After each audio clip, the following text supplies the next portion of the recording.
Here at our Hammond, Indiana facility for our grand opening. It had,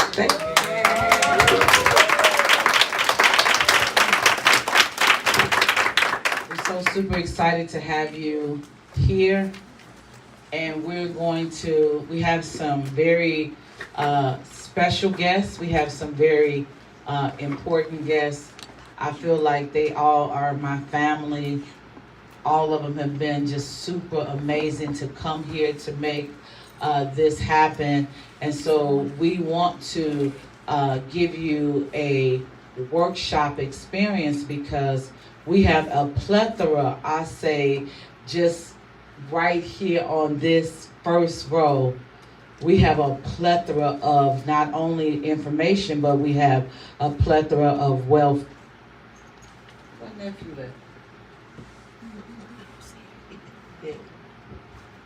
We have a plethora. We have a plethora of wealth sitting on this front row, and so they're going to give you some gems, some nuggets.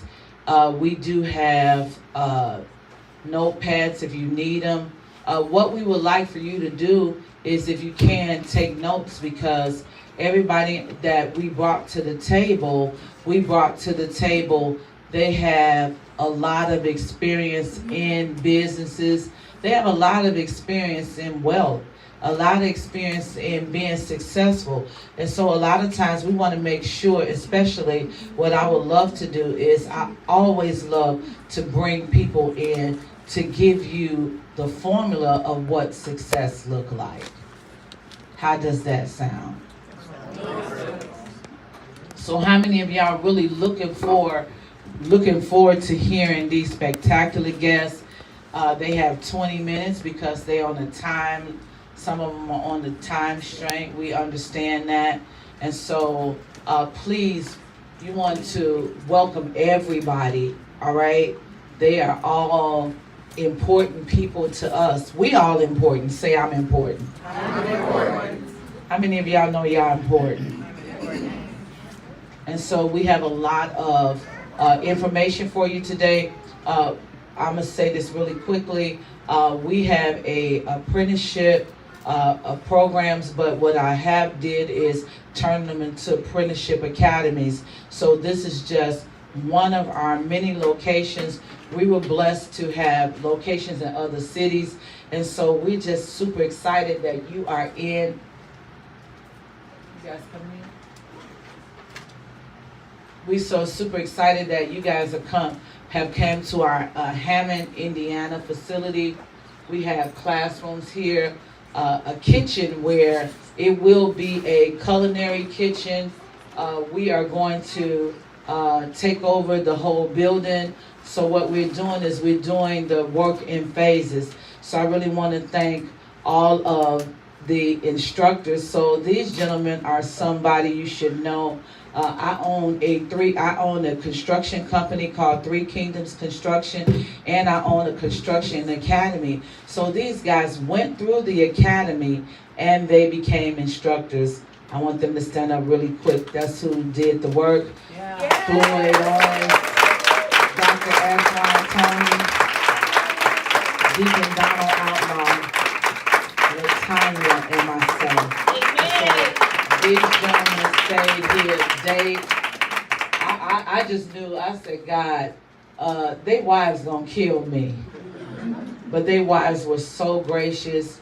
We just so excited about them and their future. So we're going to get started. Remember, you guys have 20 minutes. We're going to break. We have a banquet hall downstairs, but we have a plethora of food. You want to eat, man, we got it down there for you.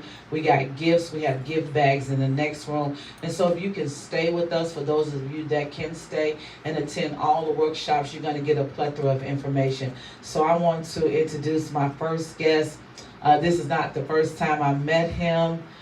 Some of you who watch, what is it, Black Ink, right?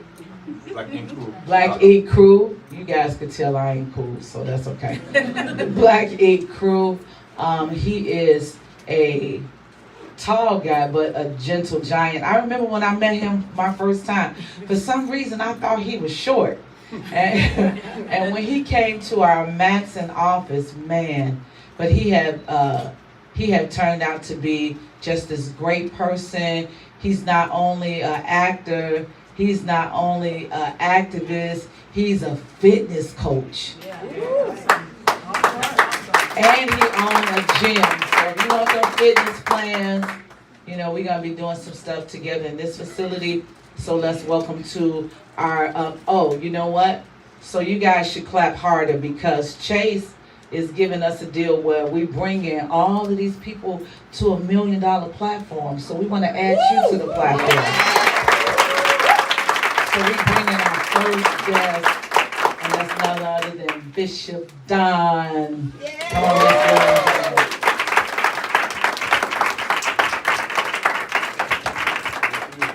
Thank you, everyone. How you doing? Thank you. Man, it's so weird with these mics in small rooms. So I'm putting the mic down because I like to speak I like to speak with my hands, one of those people. So again, welcome. Thank you, Pastor, for having me. You know, this is one of those things that feels more like a family opportunity and being able to share some love, share my experience, and hopefully through my experience I'm able to inspire, help you find your journey and continue on your road to success and growth and healing, and therefore being able to share something with someone else that might save somebody else or help someone else grow. You know, most of you probably recognize me from Black Ink Crew, Chicago. We had one of the #1 TV shows on VH1. At that point in my life, I was a young man coming in, fresh out of college, 23, 24 years old, walking into an opportunity for most who see fame as just this big hurrah, like this big savior. But in reality, it's not. It's just an opportunity and another platform to take advantage of. For me, by the time I first got on TV, I was battling depression. I was, to be honest with you guys, I had a bad problem with alcohol. And then my grandma used to tell me, because I'm a Brumfield from Mississippi. So us, you know what? So my family always had this problem, and I was suffering that problem at a young age, and also with battling with the opportunity to be on TV. And I didn't have mentors around me. I didn't have a big brother around me, someone to guide me through this process. So what God decided to do, he said, I'm gonna put this young man in a big old chokehold to wake him up. And sometimes that's what it takes. Take somebody to be put in a chokehold, and then through that chokehold, you get to find out who your real family is, who your real friends are, who are the people who really want to truly see you be successful. Because they're gonna be the ones saying, hey man, let's go for a walk instead of let's go get some drinks. Let's go for this jog instead of let's eat this crazy food. Let's, you know, instead of letting me wild out, they're the one that say, you're gonna fight me before you get yourself in trouble. And through that hardship is where I started finding myself. And it took everything to be broken down. I had to start flat over. You know, me and my wife went through a separation. My kids were separated at the time, and it woke me up in such a way I finally saw what it meant to be alone. And that's what I needed. Sometimes you need to be alone to see what it takes to become the best version of you. So there, in that moment, I found what is my why. I want everyone to always think about your why. Your why has to be bigger than tomorrow. Your why has to be bigger than this weekend. I need this couple of dollars. You know, I need to stack up for this to go kick it with the guys or the girls. Or this why has to be bigger than I just want to lose this 10 pounds to go on this trip. It has to be way bigger. For me, my why was my children. My baby boys and my daughter were growing up so fast in front of me. I remember it was just this one morning, my son was looking at me, he wanted to do something. Dad didn't have the energy. And that was just because of my bad habits. And it hurt me so bad not to be able to do certain things with them.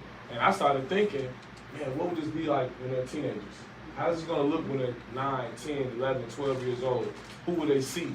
What will I have represented in front of them beyond just being on TV? Now my kids don't care about me being on TV. That's like, my son does not care. My son cares more about me bodybuilding than he ever thought about me being famous. He's excited to be in the gym with me, do things like that, go for a run with me.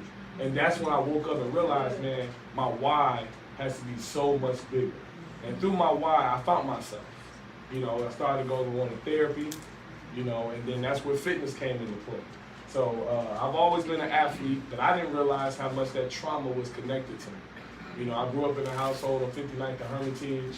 in Inglewood, where we, 10 aunties, uncles, half of them coming from jail, half of them coming home, half of them coming in the door, leaving out the door, and basketball was an escape. I didn't know how much basketball meant to me therapeutically, not just by being an athlete, it was by escape. And when I got away from being organized, being around organized people, being around a coach who was a mentor, those things, I lost myself. And so through fitness, I found myself again. And then through fitness, I was able to better my health, and it made me more focused daily. I had a goal. And my why was about being Superman to my children for as long as I can. And that is what caused me to compete in my first show, and I never wanted to look back.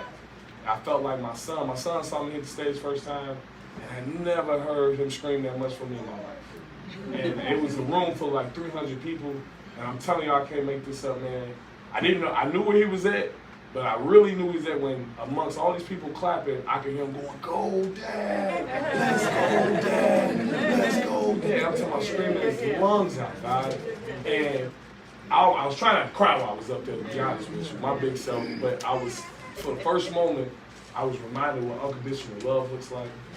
What it means somebody want to see you be great, somebody want to see you win. And from that moment forth, I vowed that I would not turn back into that old person. I would not go down the same old roads. My health is more important. Being able to spend time with them is more important. Spending time with the people who give into me is more important. And that's where fitness came into play for me. It turned my whole image around. I wasn't doing it to kind of clean it up, it just happened.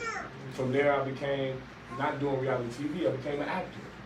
It became that. I fell into a whole nother passion that I love. Now I got about 6 #1 movies on Tubi. Tubi, You can go watch Paper Heart, you can go watch A Mission, you can go watch Quick Money, Affair. I just did another one that's coming out, Don't Look Back. And all of these are great products. I mean, I know Tubi got his little, jokes on Facebook, but I promise you, the greatest part about it is being a room full of us. Yes. This is an opportunity for us to be great. These writers, these young men and women who are putting their hearts into these stories, these producers, it's us being able to feed each other. And that's what I like doing about it, getting able to create jobs for each other, opportunity for each other. Somebody might have never seen this sister or this brother act before, and now they're on a platform where millions of people get to see their talent. And that's why I love doing it. It's a beautiful experience. And through that, I've learned, man, it's about giving, take your time. Paying our tithes is not always going to be monetary. It's might be our energy, the moments you take out each day. So that's what pushed me into opening my own facility called Apex Universe. It's not about being a big swole guy like me. It's really about about being the best version of yourself. To be the apex in your lane. I don't care if you're a doctor, a lawyer, a realtor. You could be a nurse. You could be a content creator. You could, whatever you are, striving to be the best at it. Why BS if you're doing it? Why play around if you're doing it? Why not strive and study to become the best version of yourself to top? Just be at the top. It's not about competing with someone else. Compete with yourself. Amen. One day at a time, one day at a time. If you take it one step forward, you won. One step forward is a win. That's it. And that's what I thrive on. So what I did with Apex Universe, I turned it into an environment that lets people feel comfortable. I promise you I can't make this up. I call her TT. TT comes from Bronzeville every day in her pace van. Always in Elmwood Park, Illinois. So roughly, we talking, depending on traffic, around 30, 40 minutes in her pace van. So she can come in there, listen to our music, walk on her she got her designated treadmill. She do an hour walk. She don't bother nobody. She come in, fly her Jordans on. She come in dancing. And she did it because her life depended on it. She needed to lose a certain amount of pounds to save her life. And we gave her an environment where she's not feeling judged, where she's feeling loved. The whole room is excited to see her. I got the couch and the TV where after she take her walk, she eat her lunch. She cut the stories on, nobody says nothing. I said, TT is watching Jerry Springer right now, y'all gotta wait. All her shows go off, TV will be free at 3 o'clock. Right? But that is the reason why I built that facility, for everyone to feel loved, feel comfortable, whether you're an expert at fitness or a beginner. That's what it's about. And I think anything that we're striving to do outside of fitness, no matter what it is, create an environment that's open and welcoming, where you're giving first.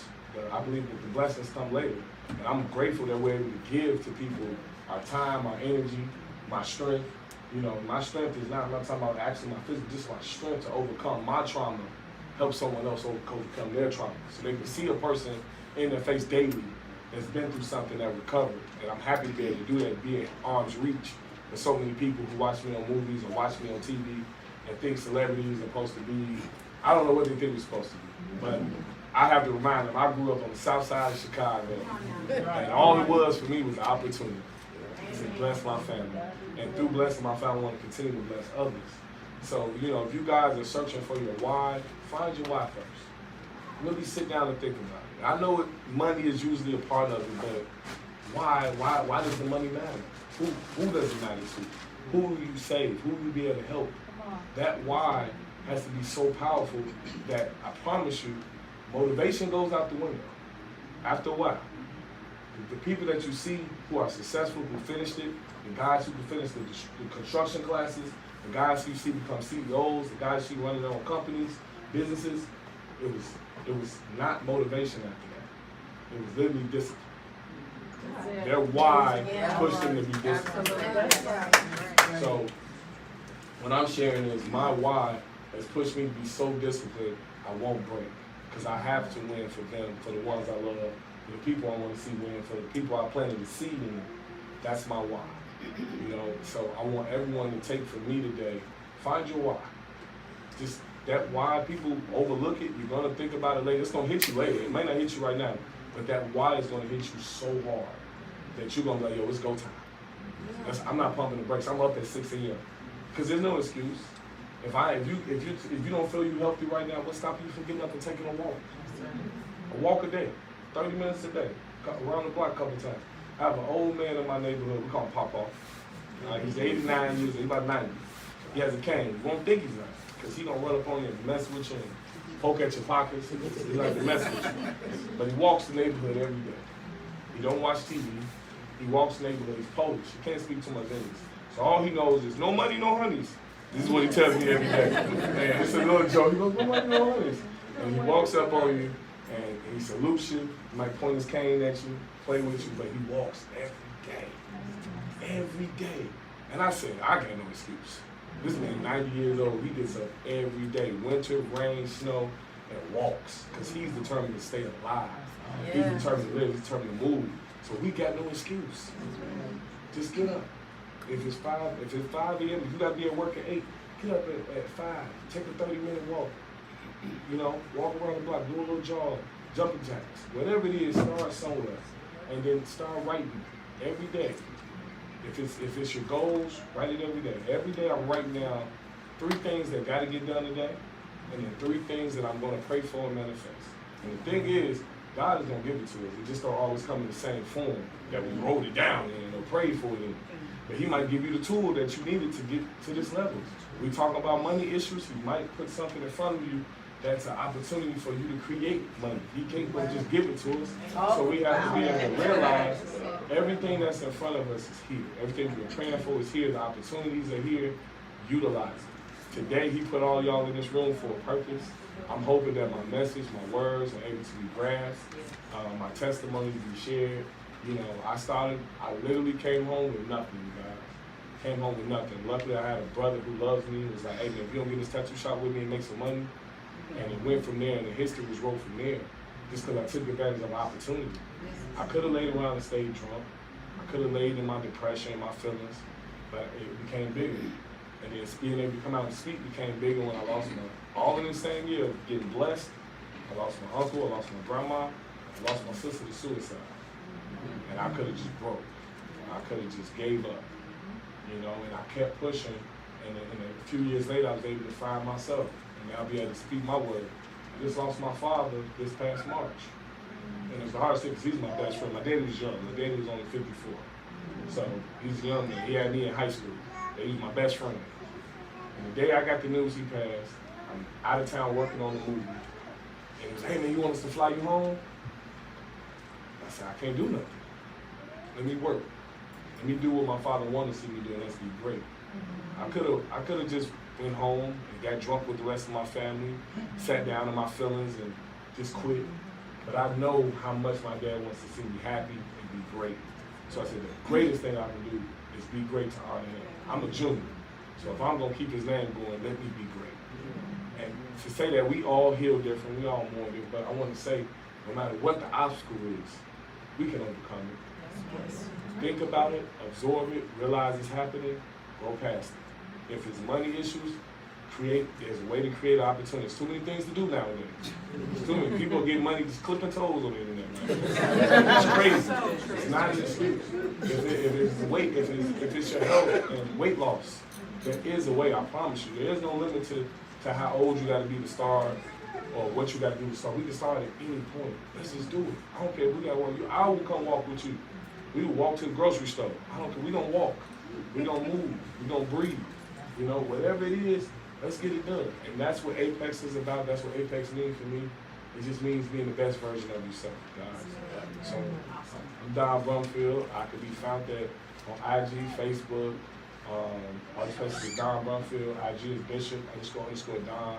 I'm always here to listen, talk, help. If it's about fitness, I got you. If acting, coaching, I'm doing that too now, starting up for all the inspiring young actors and actresses. I'm here to dispose of. This is family to me. I appreciate you guys being here. I'm thankful to be here to speak to you guys. And that's my time, man. Thank you.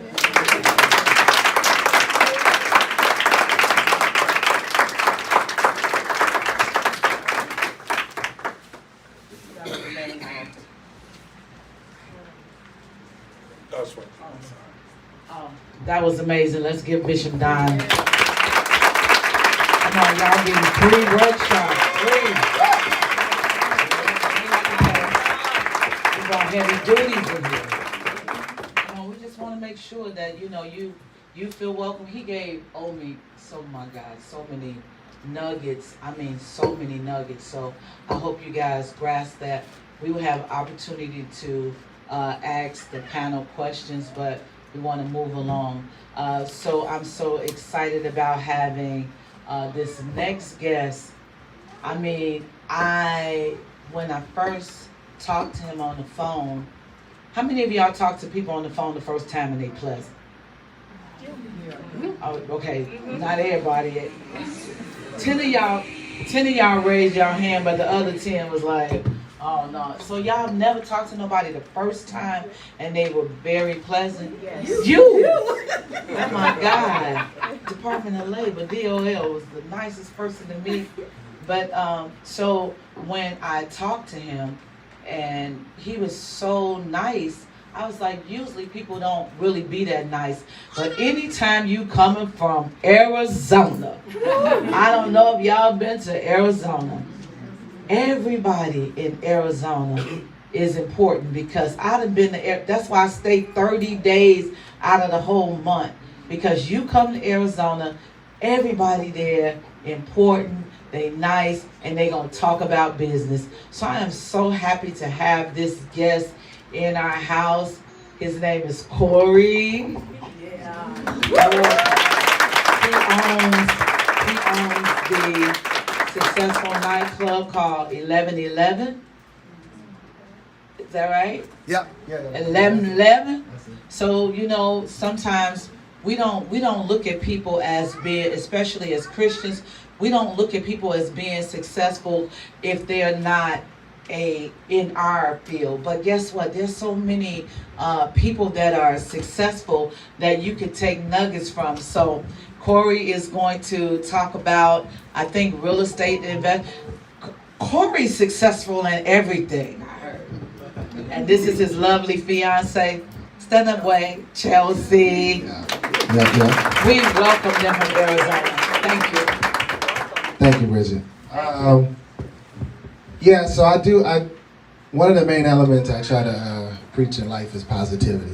I'm not from Arizona. I'm from right around the corner, Kenosha, Wisconsin. And part of how I live my life is to be nice to people and to network. When I first met Black, probably about 15 years ago, I was standing outside one of my clubs, and Black was sitting there. He was clean. He was sharp. Like he's sharp right now. He was clean. said, man, where you from, really? And he was like, I'm from Chicago. I said, yeah, I do, right?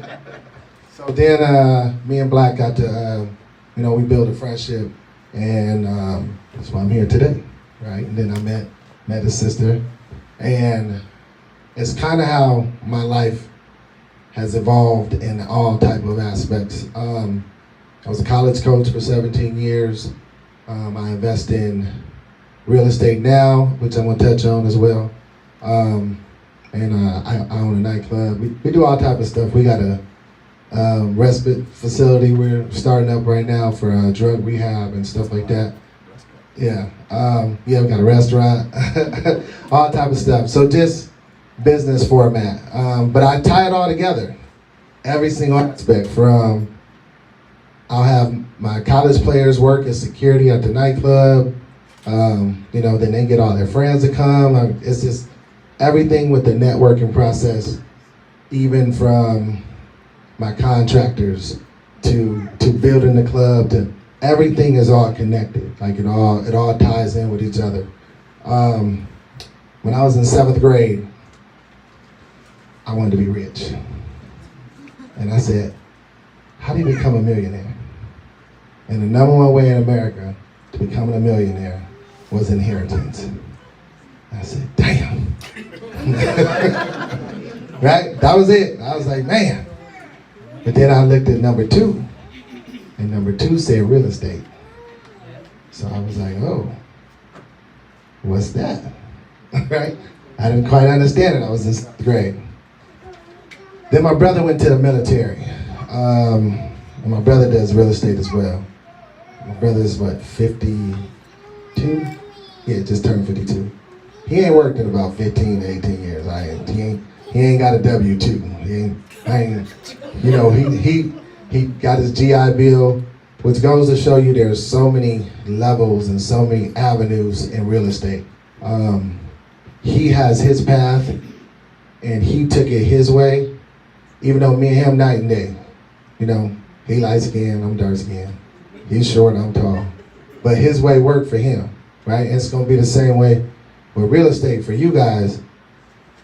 There's a lot of avenues. I had a contract before when 9/11 happened. They did a Homeland Security Act. I had all these homes, and I got a Border Patrol contract. I was like, Border Patrol? And now all this stems from networking, right? I knew this person who knew this person who called me. Say, hey, I need the Border Patrol to stay in your home. And I said, Border Patrol? Why? He's like, oh, well, they didn't have housing. So then I got this contract, $3,600 a month and like $2,000, right? I was like, what? Okay, so I rode with it. So then there's highs and lows in any business that you do, right? So I learned, because I had all these homes, and I had what they call now is the predatory loans, right? Pre-bubble, before the real estate market crashed and the bubble, and it just busted. I had all these homes, but I had what they call as interest-only loans, right? They don't even loan those. They don't even do those no more. And I learned, because 2 things I learned starting is that you got to you got to know all the information. You know what I mean? Like, you got to have every single aspect. I was able to get all these homes with a stroke of a pen, and just boom, boom, boom, boom, boom. I think I had like 14 homes, and I couldn't get a credit card. So, these loans was a little shaky. So then I figured out the correct way to go about things. So I let go of these homes and figured out the law. So studying, learning, and networking with the right people helped me come from where I was doing pretty good. Then I went into the basement. Then I came back up because I learned, studied, and I had what they call, mental toughness. I just wasn't gonna fold, So it was like, all right, most of the time when people run into a bad situation, it just breaks them and they go down that path. I'm not that way. When I first met my fiance, she said, "You don't just wake up in a bad mood?" I said, "Never." It's like, never. I wake up happy. You know, I'm thankful to God I'm here. I got another chance to be great, to be better every single day. So that was my approach in life, and it's been that way. So as I went down this tunnel, and then I learned some different laws and some different stuff, and always putting out positive energy. My grandma was a missionary for AME Church for 80 years. I mean, I took her to get a plaque. She got this big old plaque for 80 years. So the energy of helping people and putting out that positive energy in the world, it always comes back to you. So when I went down and then I came back up, it was from a positive person reaching out to me about a program, right? So there's only 4 states in the country. I think it's Oklahoma, it's Illinois, which is right next to you guys right here, like Mississippi and Arkansas, that have tax-free loans. Not tax-free loans, they're called tax lien properties, right? So tax lien properties, the government can take your home if you're not up on your taxes, right? And so there was a lot of homes that were, like built in the 1900s, 1920, 1930, 1940, 50s, whatever. And these people's parents, grandparents, whatever, purchased these homes. Then when they pass it down to the next generation, they fumble, right? Or they're just not around, or they didn't have kids, they went to the nursing home, they had, whatever it may be, they weren't able to keep this property. So then, in every other state, it doesn't work like this, but these 4 main states, right? Which is why it's very, very important. And what I call is the cheat code, right? So, yeah, I call it the cheat code. So when I first started this, you could get a property for, when I started a little bit later, but it was like $10,000. And I knew this, and this is how my life works. The devil was working, right? He was working. When I tell you, I mean working. We had the club, and then I had to fly from Arizona to Oklahoma. Boom, bad weather, right? Cancel my flight. I'm in the thing now. This auction takes place once a year, right? And it's on Monday morning, the second Monday in June. So I'm flying out Sunday. I'm gonna be there Sunday night, get up Monday, go to the auction. Devil said, nope, it ain't gonna be that easy. So they canceled my flight, and I said, dang, what I'm gonna do? Here it goes, here come God. See one of my friends, he worked for the airline, he's like, man, they canceling these flights. He's like, here, I'm gonna help you out. I said, what you gonna do? He said, where you going? I said, Tulsa. He said, nope, I'm gonna send you to Dallas. You're gonna get a rent-a-car, and you'll drive from Dallas to Tulsa. I said, easy. Boom. Fly to Dallas? No, fly to Dallas. Here come the devil. Bam! All the lights out. No power, no nothing. Right?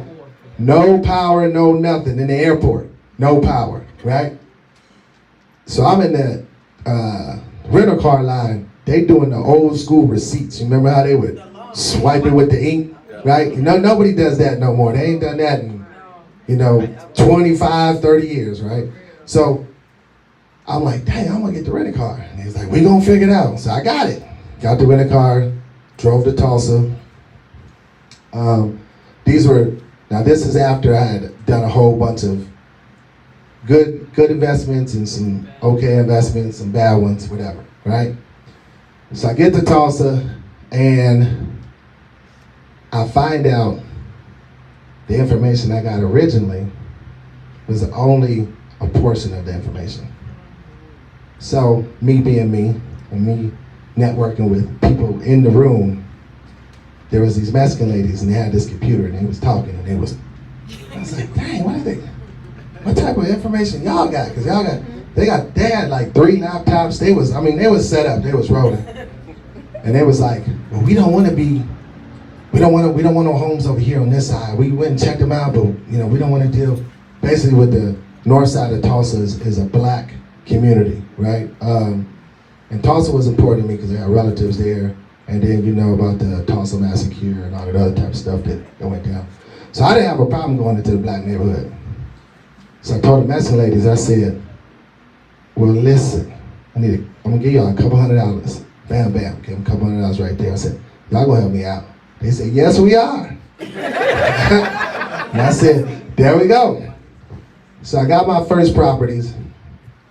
Mind you, when you're at an auction, so when the guy's talking fast, 35, 45, all that, right? So I get my first property, and I bought 2 back to back, bam, bam, right? And I was like, oh, it's kind of a thrill, rush. Then I get to the house. Dang, this is it, right? I'm like, whoa, right? So get to the house, it's cool, but it's not cool. You know what I mean? It's it's got good bones, but it's ugly, right? So I'm like, all right, here go my other part. So now I have to remodel these homes, right? So keep in mind, every single path for you could be different in how you do real estate. Like I got 4plexes, I got duplexes, I got multifamily, you name it, land. So everything is different. So with these properties, I said, okay, so I got to fully remodel these homes. So now what's my next step? Now when you purchase the property, this is what's great. They give you the deed.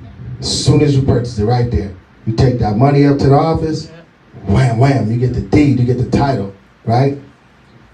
Any other state in the country doesn't do that, right? They give the person a chance to buy it back, the bank or the person, and they'll hold your money for maybe 2-3 years, and you might get a 6 to 12% interest come back. And I was like, I don't want that. So this is why I think this is the cheat code. So I get a $10,000 property, which now these properties are going for 30 to 50, right? But I get a $10,000 property, and I put $30 to $40,000 into it. Now, since I run multiple businesses, right, I try to lower my taxes.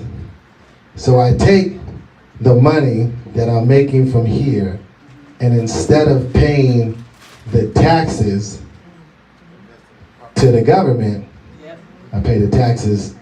I purchase and put this property and I remodel it, and then it brings my property tax, it brings my normal taxes down, right? So if the government was gonna take that 25% to 35%, so if I would have made, prime example, if you make 100,000 and they want their $33,000, I'm gonna take 25 from this remodel and take it out. So now I don't have to pay this government the 35,000, I'm gonna have to pay them 7 or 8, right? So then that works together.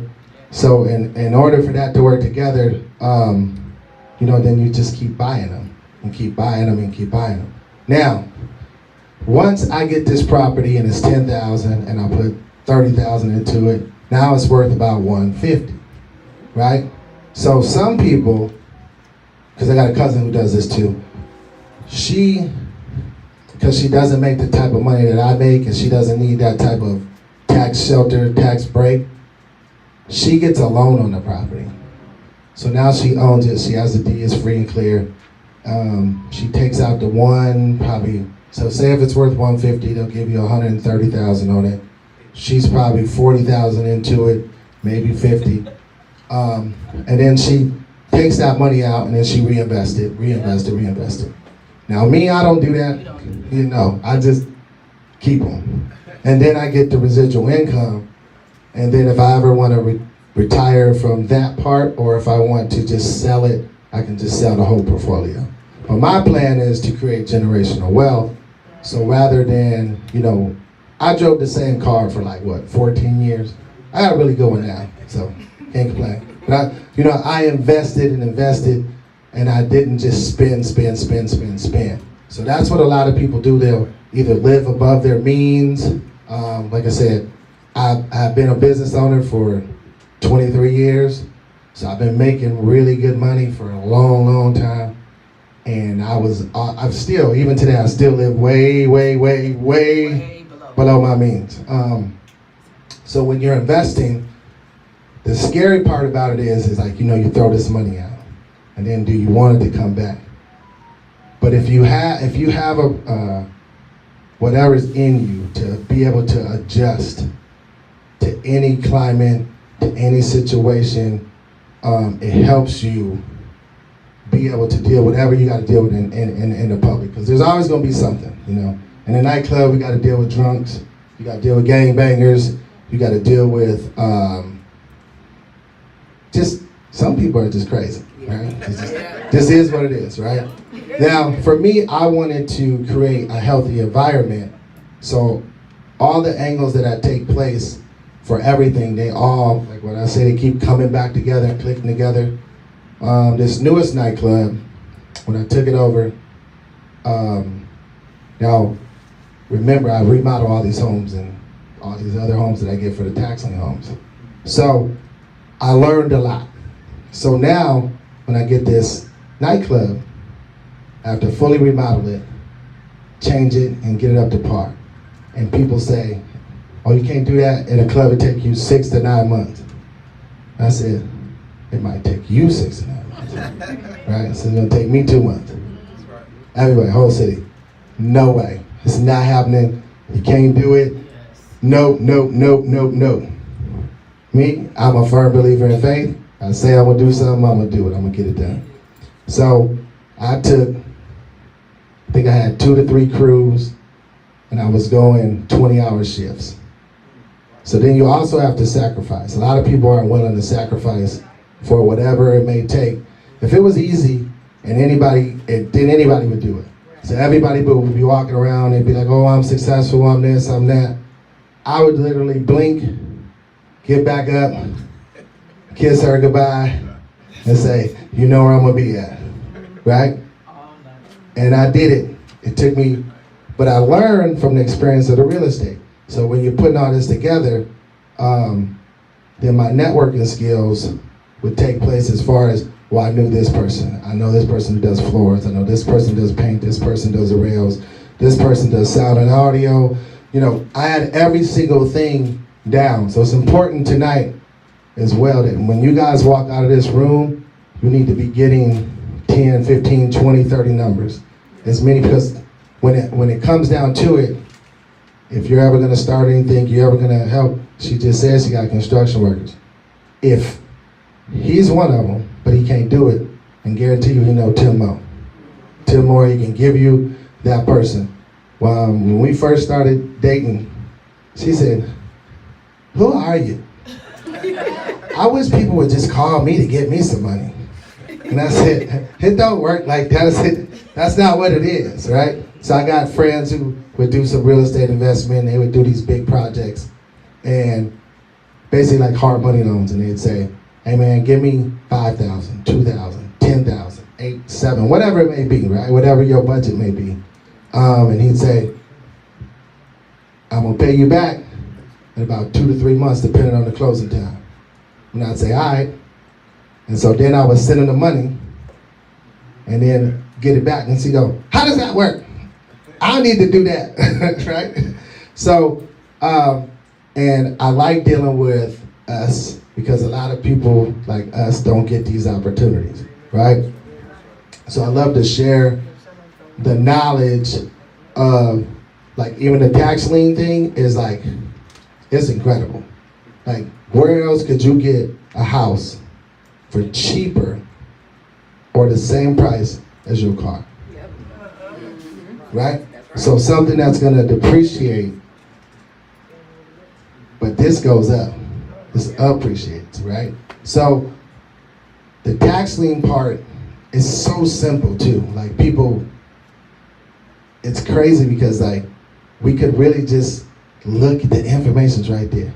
If you go into the city, if you go into any city hall, any city building, and you ask, and you take an hour, you can find out anything, like how to get the permit, when is the date for the sale, whatever it may be. Is there a lien on the property?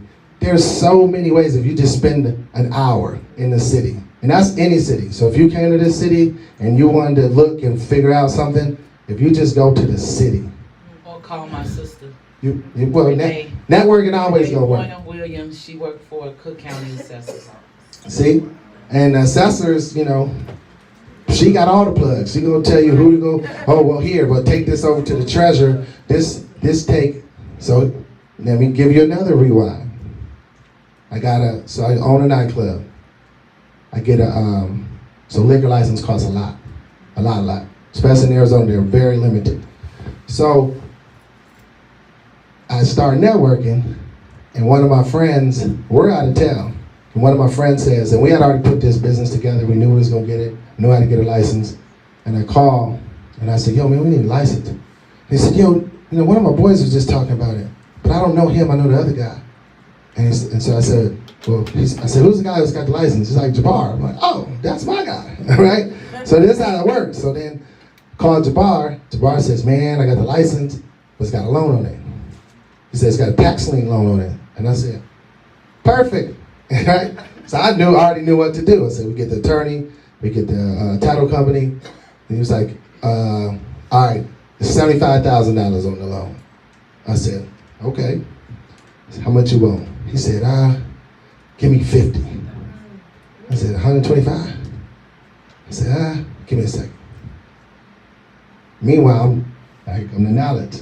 I've been in this industry for forever. So I'm doing jumping jacks. I'm going crazy. Liquor license $250,000, $300,000. So I'm like, 125. I'm winning, right? So I take that same process that I learned from every aspect of business, networking, marketing, connecting the dots, positive energy, and then knowledge of knowing your field, of what your obstacles are going to be, and what something is worth, what the value is. And I take that and I call one of my attorneys and I say, yo, can you execute this? He says, no. I said, okay, who can? He said, I'm going to text you. He gives me the number, boom, gives me the attorney, I execute it. I double up, right? So every aspect of what I do always connects. Like, it always connects.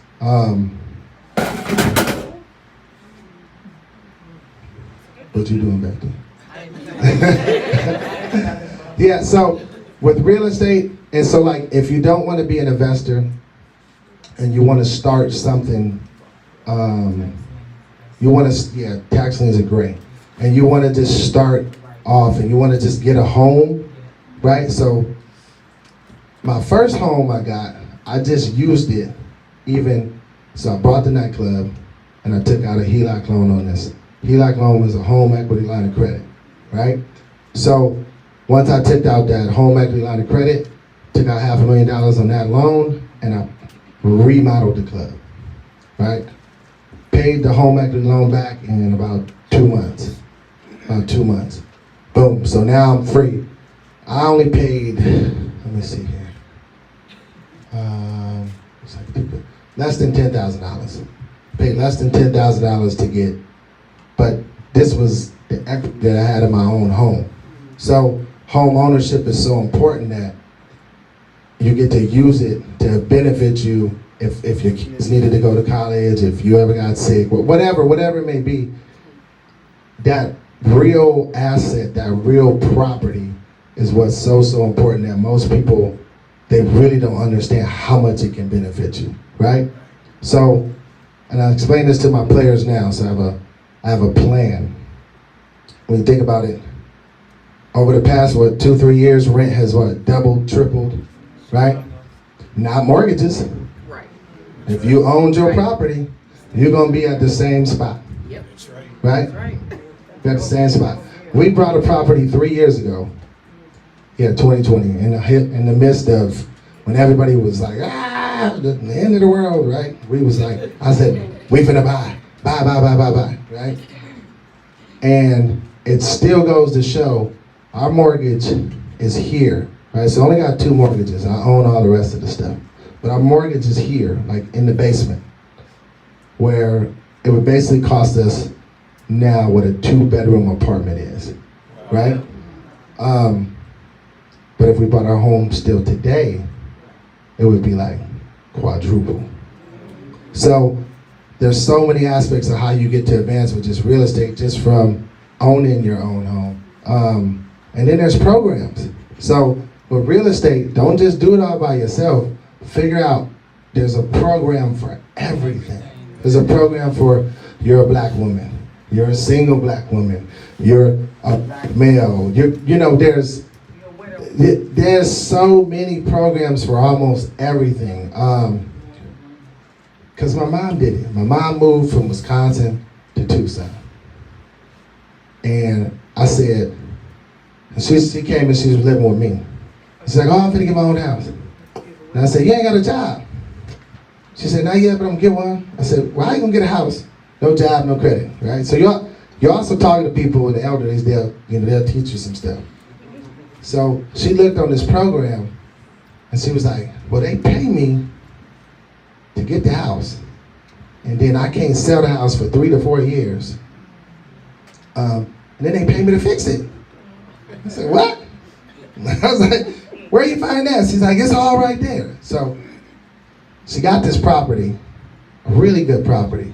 I think right now she pays, her mortgage is like $625 a month, right? It's a 4-bedroom, 2-bath, 2-car garage, and it's probably worth now about $400,000, $500,000, right? But she got it on the deal just because it needed something like a roof and a AC unit, and then they paid for it, which was crazy. So when I'm telling you, like, if you look at all these programs, and you can find these programs at the city. So how Arizona is, and I think, you know, this area is the same way. Each city, so like, what's the surrounding cities within like a 20 to 30 mile radius around here? Can somebody help me out? Okay, so you can get a program from each one of those cities, right? So if you want a house there, and you want a house in this city, or if you want a fourplex, if you want a duplex, whatever, you can get a program just by going to the city and asking them, hey, what are you guys offering? This and that. And in every single city, they have something for you. They'll have a grant, they'll have a Grants, keep talking about grants, bro. Yeah, I got all type of information on grants. Like my sister was just sending me stuff on grants. So like they give you a grant, and the grant might not pay for your own home, right? The whole home, but it might give you a down payment, right? Everybody in here, I can see looks nice, dresses well. Y'all ain't homeless, which means you're paying rent or mortgage. But you should never be paying rent, if at all possible.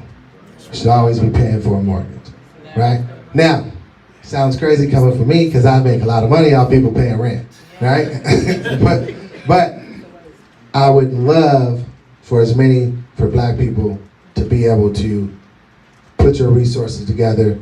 I mean, it can be, I'm sure everybody got 3, 4, 5 cousins, nieces. So for me, I'm trying to get the younger generation to come together and to stop doing, oh, I gotta be on my own. Oh, I gotta be on my own. No. I seen this probably 30 years ago. So I moved from Wisconsin to California to play basketball. And I noticed that the Asians and the Mexicans had these big houses. And I was like, wow, right? And this is the truth. And I'm like, how many people come out of this house every day, right? So then, I'm like, there's gotta be a reason why, right? They don't just do, see, so people coming from, if you look at the right perspective and not just look at it from a like, oh, I couldn't live like that, they living like roaches, they living smart, really, really smart. So I got to the root of it. They said, hey, these homes are expensive here in California. They're really, really expensive. So if they're expensive, I'm not gonna divide up my 7 family members. I'm gonna put all these family members in the same household, right? And so let's go back. So when this first happened. So say mortgages back then, because these are California homes, it probably was $400,000, $500,000. It was big. There was big houses. So their mortgage was probably $2,500 to maybe even $3,500 a month, just depending on where the interest rates were and all that type of stuff. So let's just say $3,500 a month, and they have 4 or 5 families living in there. What they would do is, and I got that, so I learned this, like by asking questions and being nice to people, and just having some intuitiveness. They would take the 4 to 5 heads of the family, would say, hey, if I was living in a normal house, I'd be paying $1,500 to $2,000 in California. So now we take $2,000 for 4 to 5 families, $8,000 to $10,000 a month, and we pay off the house in 2 years. Right? 2 to 3 years, right? So then they would do that, and then they said, hey, so we do this for 15 years because Bob would buy another house. And then the family split. And now instead of 5 in this house, there's maybe 2 in this one, 3 in that one. Yep. Right? But then they own this one, so now the heads of the family stick together. And they take that $10,000 a month and they pay off that next house. So in 3 years, they go buy another one. Yep. Right? And then they just keep repeating the process. But it's because they're working together. Right? And as black people, that's one of our main things. We've been conditioned work together. Not to work together, not to stick together. That's not my philosophy. Whenever I can go black, I'm going black. I mean, if everybody else can do it, I think we should do it, right? But the philosophies and all of this stuff, if you just stick together, you got to have the positive mindset, and you can't think that you're not going to run into no issues. Even when I get at home and I say, all right, well, what's the bid? And then they'll give me a bid. Like, the first house I bought, it's a snake in the wall. Remember? I said, a snake? What? Yeah, it was big. And it had eggs in there. Right? So I was like, whoa. Right? Hey, you got to tear up the wall. Hey, that wasn't in the bid. So, do you want to keep the snake in here, or you want to move it out? So then, there's always going to be obstacles. But if you stay positive, if you have the right mindset, if you network, and most of all, if you put the right positive energy into any situation, no matter what it is, it's going to come back to you. Yeah. See, if you put that negative energy or you have a negative mindset, that's going to come back to you. So that's what I never ever try to do. I always try and put the positive energy into everything. Somebody could come up to me talking crazy, and don't get me wrong, I'm still working on myself.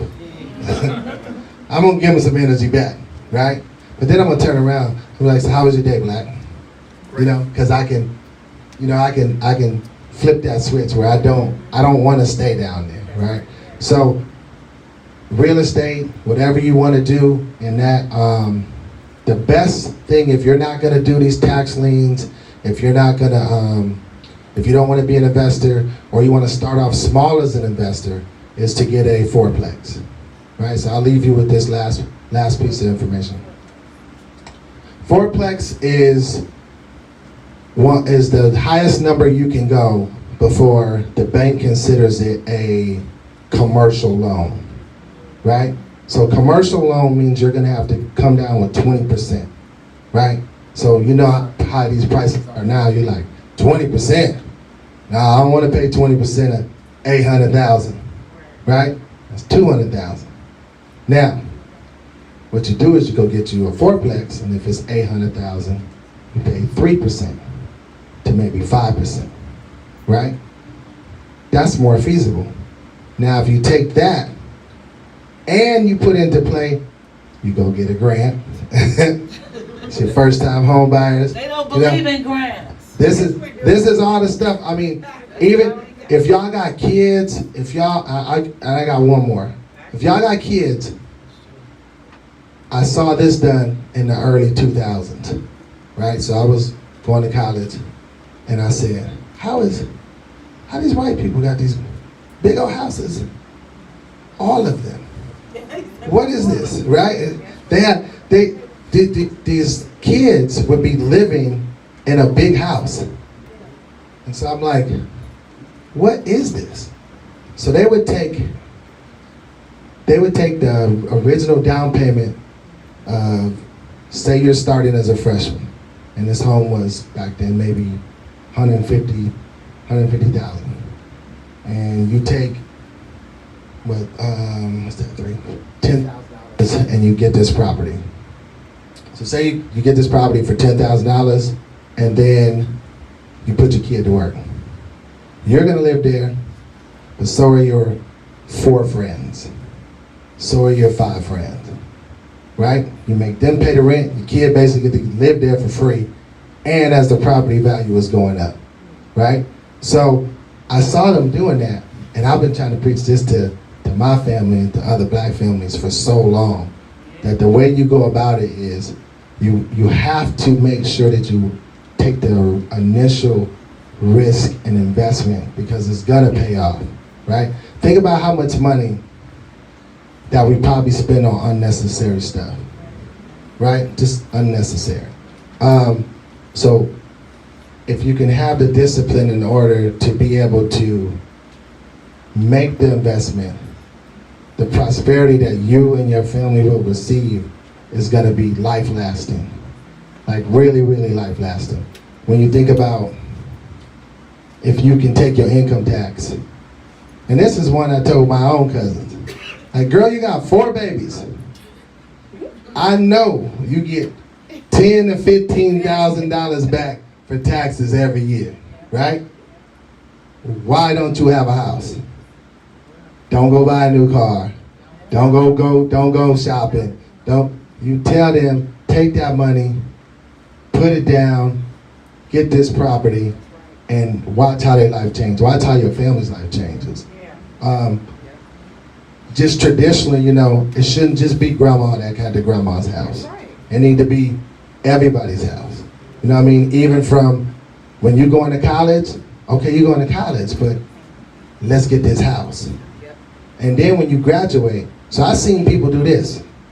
They would get the house, appreciation went up 6, 7, 10, sometimes 12%. Sell the property, right? Pay off their student loans. They pay off their student loans.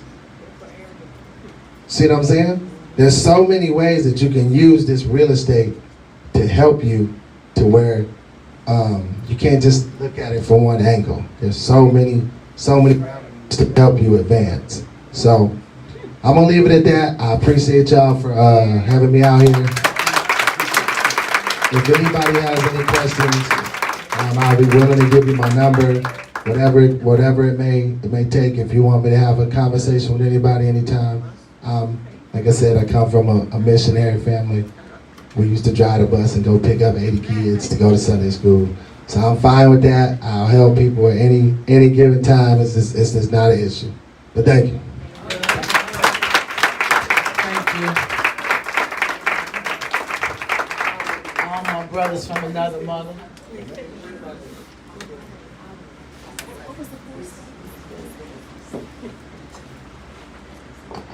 It's so exciting. Come on, let's give Corey another hand. And Bishop Don. So what Corey was saying to you is really important. He said something key that we stay connected. And so many of you that's sitting here know that I've been writing grants for over 32 years. And so we write at least I write myself. I write over 250 grants sometime, not a week, maybe in a month. And so a lot of times what he was saying, grant writing is real. And a lot of people don't realize that knowledge is power. You know, knowledge is power. Learning how to do. We invite so many people to the grant writing table, and they don't want to come to the grant writing table, but the government give $1 billion. This is how crazy it is. The government gives $1 billion a year to each section of cities. And so most of the time, that $1 billion go back because we don't have enough grant writers. And so especially in America, there are only a few grant writers. So that's one of the reasons why we're pulling real hard together to get our grant writing apprenticeship program. We had it out there. We are ready to put it out there.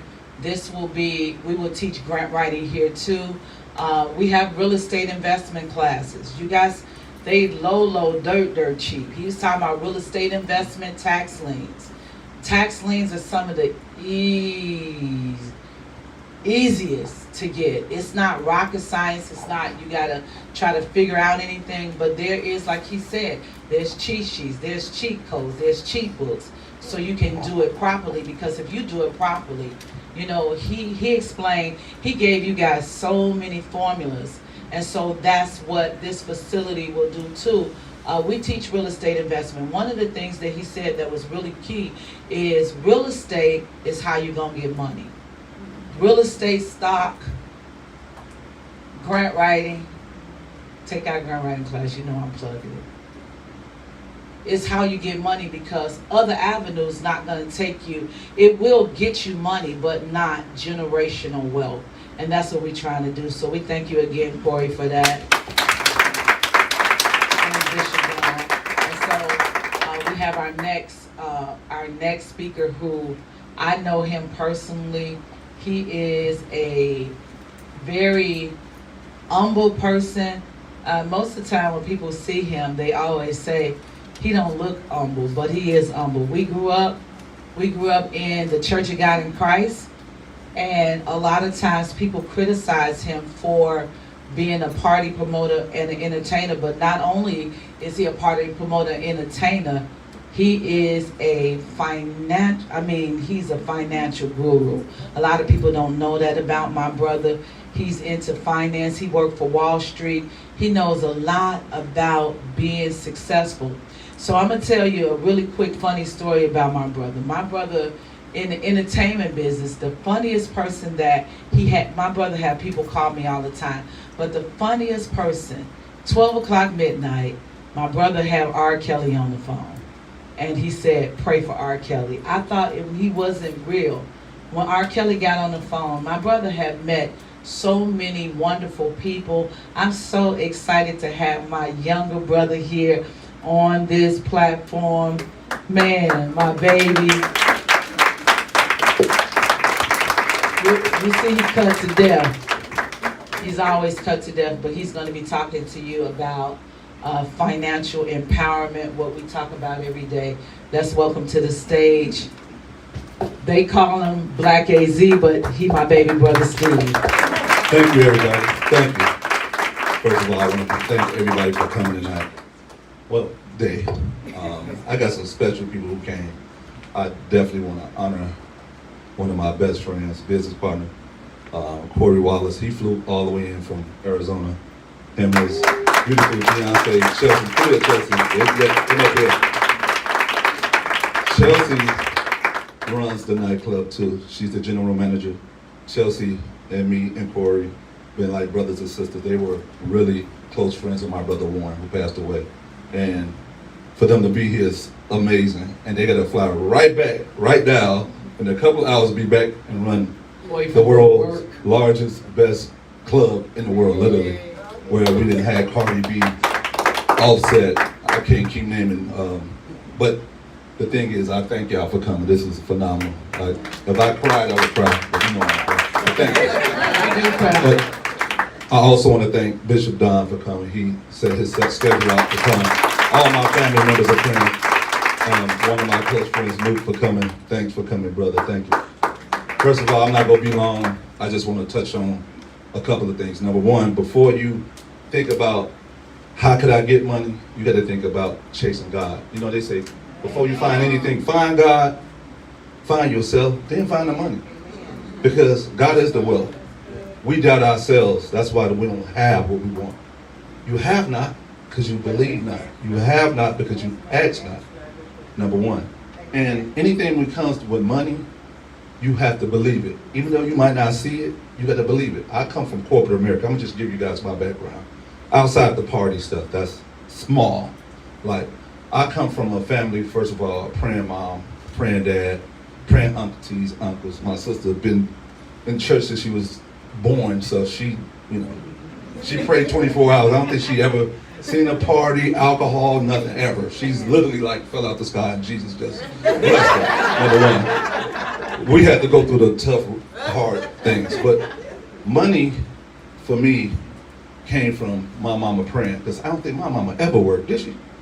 But she always had money outside of my dad. I'm like, how did she get this money? But anyway, I never had to have raggedy shoes or hand-me-downs and things like that. But at 20, I got an opportunity to work in Wall Street at the Chicago Board of Trade.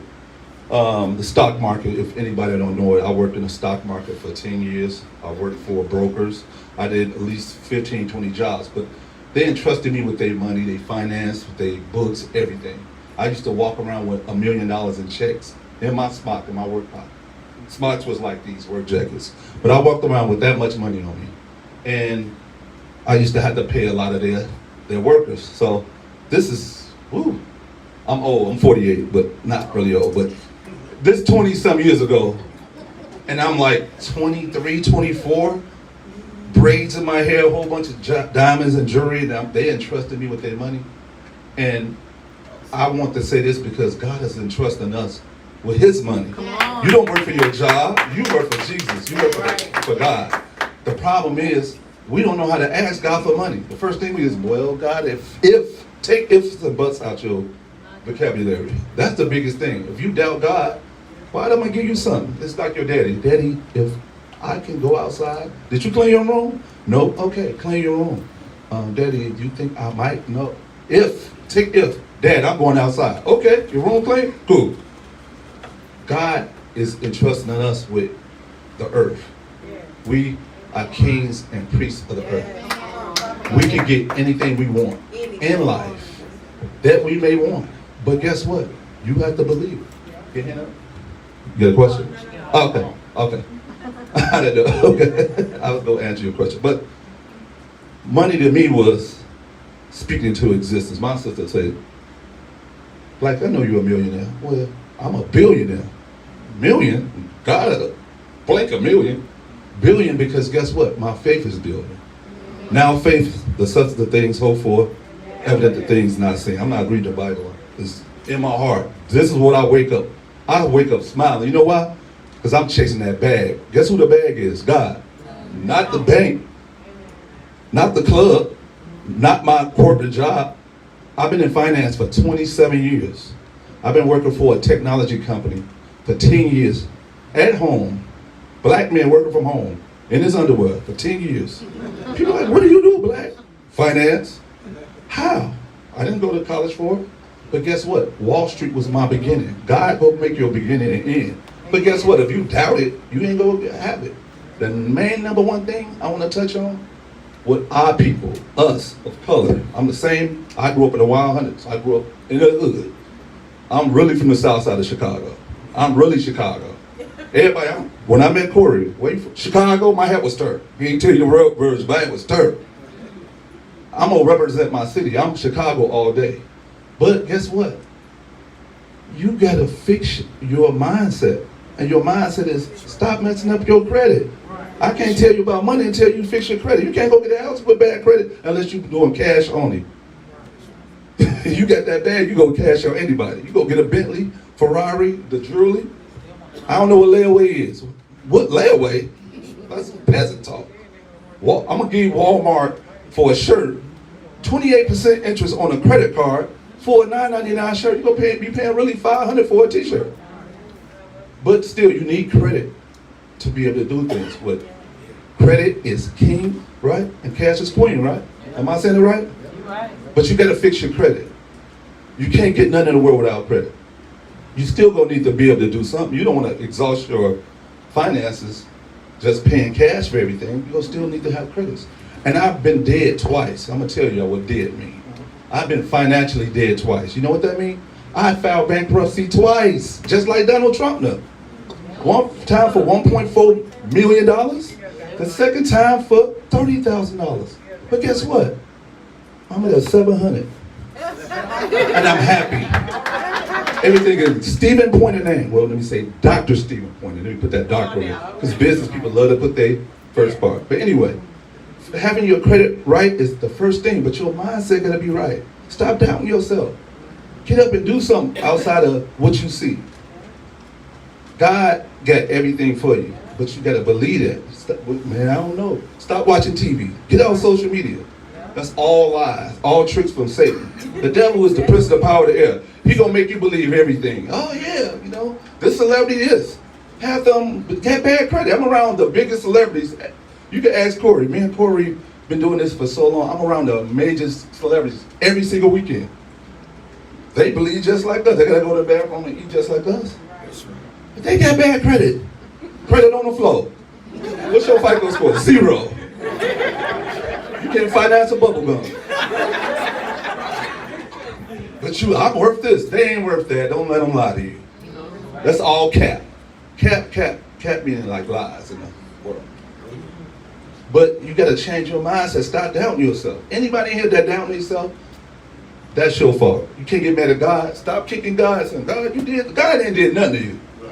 He allowing that happen so you can change your mindset. But you want money? I challenge each person in this room. Say, you know what? I'm about to be a billionaire. Let me go get that Bentley right now. I ain't got the money. Jesus do. Jesus, I need that Bentley. Well, Jesus got that credit. Jesus got that bag and that credit. But you gotta believe it. One of my people, I was like, said something to him like, this about you. Congratulations on this. They were like, I ain't get it yet. It's like, it is. It's already yours. They just reply back and laugh. Because you know what? In my mindset, I was the youngest. I had to overcome a lot. I became having chronic asthma, had to worry about the gangs, I had to worry about my mama kicking my butt, my daddy kicking my butt, my brothers kicking my butt. I had the youngest, I had to deal I had to run around after my brothers. But guess what? All that taught me a lesson is to be strong, to keep moving and keep pushing. Don't believe everything that TV says. Don't believe everything your friends. Stop listening to your friends. If you ain't got more business than me, why am I listening to you? If you shaking a cup on Stony Island with the red cup like, give me change, I ain't listening to you. What? I'm only listening to successful people. Success is what you make success. Guess what success is to me? Not money. Guess what it is? I dare anybody, one person ask me what is success. Anybody. What is success? What is success? Peace. Peace is success. You can't get money unless you got peace. You ain't got peace in your heart or peace in your mind. You warn against yourself. Stop blaming the devil. He laughing at you. He just put obstacle. You bust your head. Oh, devil, you did that. No, you just falling for the old fool. I ain't falling for the banana in the tailpipe. Stop falling for the fool. But believe in yourself. As of today, I'm going to hold everybody here accountable on changing y'all lives. I'm one of those people, I'm going to take that belt and whoop you, like them old people do. But I understand why they did it, because guess what? If my brothers and them ain't kicked my butt, I would have been a punk. My uncle said, better not be no punk. Better not have no spaghetti on your back. That means you was a punk if you had spaghetti on your back. Can't be scared to make money. You can't be scared to make opportunities. You gotta believe without believing. One of my closest good friends, Pastor Keisha, me and her talk a lot, and the mindset is, you see things, you gotta see things outside of what you see. The realm of God is supernatural. I don't live in the natural. Y'all be like, is this boy crazy? No. Guess what? Man, outfit, I can go buy the whole store. How's he doing this? Jesus, that's mine. It just happened. I can't tell you that it's the money, because it ain't money. It's your faith. Now faith. Substance the things hoped for, Evidence of things not seen. Man, where's the Bible at? But I'm not in the church every day like everybody else. Stop judging people. Stop. Everybody judging people. You don't know this person well. This man just came up here and talked all about real estate, God, and everything. This man just talked about real estate, God, and everything. But we don't know what their personal relationship with God is. We don't know. He might be the next king of priests. But we got to respect each other and change your mindset. Renew your mind. Guess what renewing your mind is? It ain't just dying down, reading the Hebrew words or what it is. Renewing your mind and saying, you know what, God? Let me change that. My daddy used to say, cut the lights off. Change that channel in your mind. Well, my check ain't come. Go get another check. Man, my insurance took out $3,000 on accident yesterday. $3,000? Man, that's a lot of money. All right, I get it when I get back. I am dealing with it now. $3,000, that's a lot. Well, yes, it is. But guess what? Jesus, I don't care how much it costs me to come here. How many outfits I buy. I ain't even go shopping. Man, you know how mad I am I ain't get to go shopping? But guess what? That shopping can wait. But to be here in her presence, for her to attend this building, to obtain everything that she paid for out of her pocket, no loans, no grants, none of that. Listen, she paying workers all the time. Okay? I talk to her every day. We don't talk, yeah, Jesus. We talk just like me and him talk. This is my best friend. She like one of the homies. But see, guess what? She applied the word. So follow the footsteps of the people that God put in place of you. But she deserves so much honor for multiple facilities. This girl got 100 doctor's degree. She been in the boardroom talking to Jesus and the Holy Spirit God, like literally. She see them 24 hours. Well, how do you and God them hang out like that? What do you say? I'm calling Jesus on the main line. Hello, Jesus. She got that back phone with Jesus. But I want to honor you and thank you for bringing me, my friends, my family, everybody here. It's good food. We gonna enjoy ourselves, but I'm blessed to be here. If y'all need me for anything, call God and call me on the mainland. God bless y'all. Thank you. Come on. Let's give it up for my baby brother. Sit down for a minute. I'm so excited for him. You know, our parents, my mother, father died. Both brothers checked out of here. It's just me, him, and my sister. And so I just thank God for him because he stick with me, I tell you. My little brother stick with me. I'm so excited just to have him on this platform. My mother prophesied that me and him was going to be on platforms together, and it's happening. Somebody you should know. We're going to take a food break because, listen, you know, we're going to take a, I want you to listen to this really quick. It's really important. We're going to take a food break. We have a our banquet hall downstairs where everybody may not be able to fit in there, but you can eat in the kitchen. You can eat in the skill set room. We'll show you where you can eat at. But what we don't want you to do is we don't want you to leave unless you have to leave, because what you're going to get today, we have gifts upstairs and have gifts downstairs. We want to make sure you get your gift, but we don't want to just give you a gift. We want you to hear all the workshop speakers. We have, after lunch, we have my friend, now I'm her pastor, my girl, Dr. Nakia Womack from the Department of Labor. She's going to be talking about apprenticeships. We have Dr. Anna Williams going to be talking about, come on. Going to do arts and craft, her arts and craft will bomb. We have Prophetess Edna that's going to do that makeup, your face. She's going to talk about makeup. And if you want somebody who can do some hair in a few minutes, stand up. She come to church with, I don't even be knowing that's her. I'm like, where's she at? And so we're just so excited, so pleased. We have those workshops for you. We have man, I love him. He is my cousin, but he called me auntie. I love him so much because I can call him. You talking about somebody, if you looking into building you a house, new construction, fireplace, kitchen. I had a little situation, and the situation called for his expertise. He can customize anything. When he came, I'm like, okay, I told the client, let's move the wall, let's do this. And she wanted a customized kitchen. He came in and, man, made a $30,000 kitchen look like $1 million kitchen. You couldn't even tell. He is one of the coldest. If I'm going to get me a house built, he got to build it. His designs are impeccable. I'm so proud of my little nephew / cousin. These all still my babies. He's going to be talking about new construction, so don't leave today. And you know what? We're going to say the best.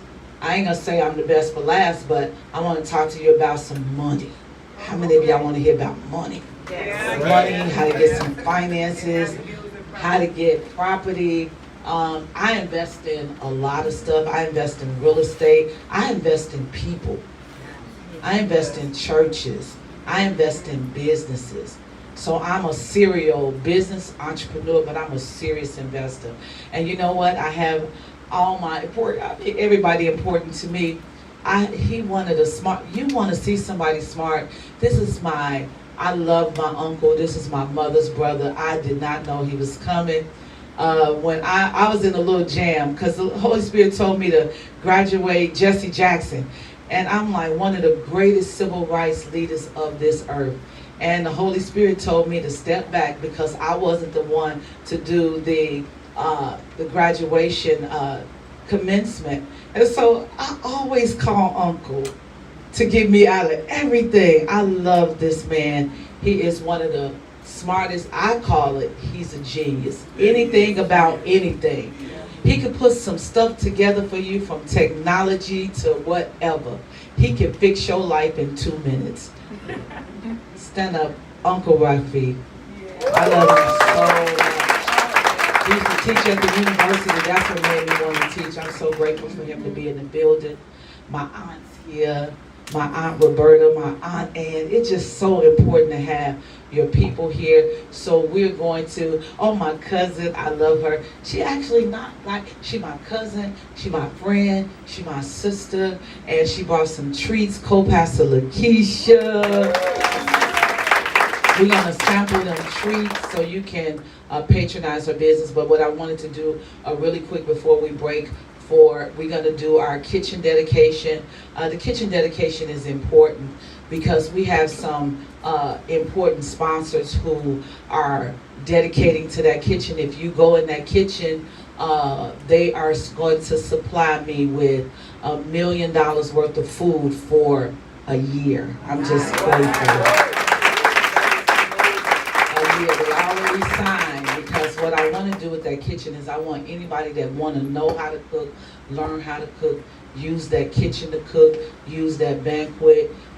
Right across from us, because God had walked me into my wealthy place, is economic development. They actually building $1 million condos right directly in front of me. And so what we're going to do is when they get through building $1 million condos, we will serve those people over here. Alrighty, we will serve them over here in our classes. We have so many linkage agreements, but I'm just a servant. If I can help you, please let me help you. I definitely won't hurt you. But we're going to do one quick thing before we break for lunch. We're going to, these are some of the 3 strongest people in my life. I tell you, I didn't even ask them to stay to midnight. I asked them to stay to 1 in the morning. I asked them to stay. They are so important to me because they graduated. I think they are some of the smartest men that I met, because in construction, one of the things why we push in construction so heavy, because in construction it's only 1% of African Americans and Hispanic of $1 trillion industry, and we not even getting a percentage of one. And so that's why our construction company is so important, and our apprenticeship academy. But guess what happened? We made a transition in our 10-month apprenticeship academy. We have 3 of the proudest graduates. They already graduated, but they graduated into our instructor program. We have added over, two, thanks to my executive assistant. Can you stand up? I don't know why she's sitting way back there. My executive assistant, Deborah. She can plug into my mind and know what I want. So I was happy to add 288 or 300, 288 classes. They are construction classes from basic tool management to power tool man. Don't forget to get these handouts. We have added them. We have now an apprenticeship academy, and then we just transitioned. We have our second academy, which is our trade school. We bring in all the trades here. So we just so super excited. So I want you guys to welcome them. They were, all of them, I don't know why, they came in class, and this is another fallacy about construction, especially with men. You can have all of the training. You can have all the, your uncle taught you how to do construction, but unless you got that classroom behind you and you got those certifications behind you, it don't matter. You will never make the money that you deserve. That's why we pushing for apprenticeship programs. But guess what happened? Floyd Owens, come up here. Yeah. Deacon Donald Outlaw, come up here. And Pastor Antoine, come up here really quick.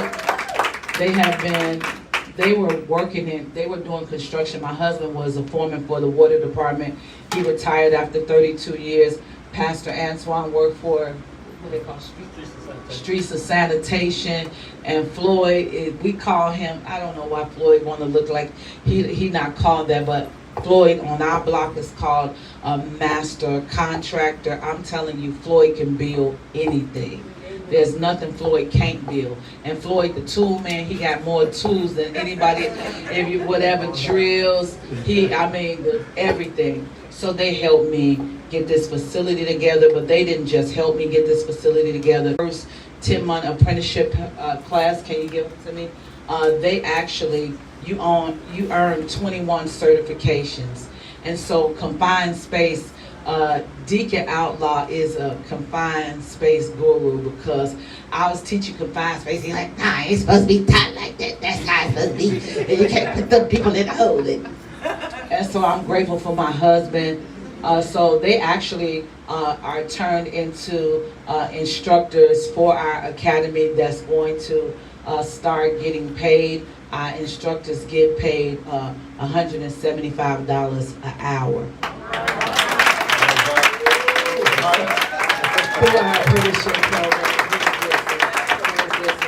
So they have, we teach behavioral too, because that's important. So we teach anger management. So they have certifications in anger management, sexual harassment, what else? They have their construction certifications. They have their certifications from the Department of Labor. So OSHA. So OSHA, they get their OSHA, because one of the things that's important, and that's one of the reasons why I'm pushing them so hard. I have my general contractor's license. It's very easy for black women to get general contractor's license, but it's very hard for black men. And so I can get a federal contract from the mayor. I just walk in, call, I can get any contract, but I wanted to help them get the contract. I want to help men get the contracts. I'm going off the scene. I've been called to do something else, and I really want to do it. I've been called to work in Washington, and I'm very excited. One day I'm going to get there. And so, and it's a great job. It's an easy job. But I want to help men. And that's what we should do as people. We should help everybody, but we really got to push our men, because our men are being killed. Our men are being genocide. Our men are being exterminated, and we're not doing anything about it. So we want to make sure. So help me welcome. They have all this here. They 21 certifications. They earned them, but they did the hands-on training. Pastor Antoine is a very meticulous person. Floyd, meticulous. They can build anything. Drywall, move walls, move anything. I'm just so excited about them becoming our instructors. These are 3 Kingdom apprenticeship instructors. They earned a certification.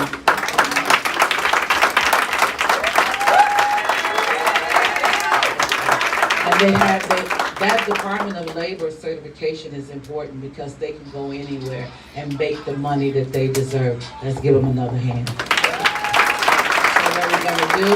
We're going to do our dedication because we know our guests have to go. And so we're very excited about this. So if you can head to, for those of you that don't feel like walking, it's okay. But if you guys can head to the kitchen area so we can do our dedication, that would be awesome. And then we're going to feed you. We have turkey and dressing. Anybody like turkey and dressing? Anybody like chicken? Anybody like home with hoagie subs? Anybody like pizza? What else we got? Anybody like jerk chicken? We want to thank jerk chicken. Anybody? We got spaghetti. We got corn. We got desserts. We got ham.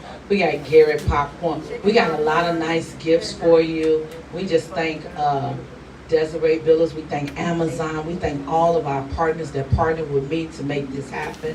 We thank you. No vegan food. I'm sorry. Corn. I'm sorry. We thank Walmart. We thank so many people that have helped us do this. I thank God for my brother because I'm so grateful that everything that God had blessed me to do, I have not had to get not one loan. Not that I don't believe in loans. It's just that I don't have to get loans to purchase facilities, to purchase anything. God has blessed me to walk into my wealthy place. What I am good at, I'm good at finances and showing you how to find the money. And like my brother said, Jesus is the bag. And so let me help you. And so if you can walk over to the kitchen, we want to do our dedication really quick. And then we're going to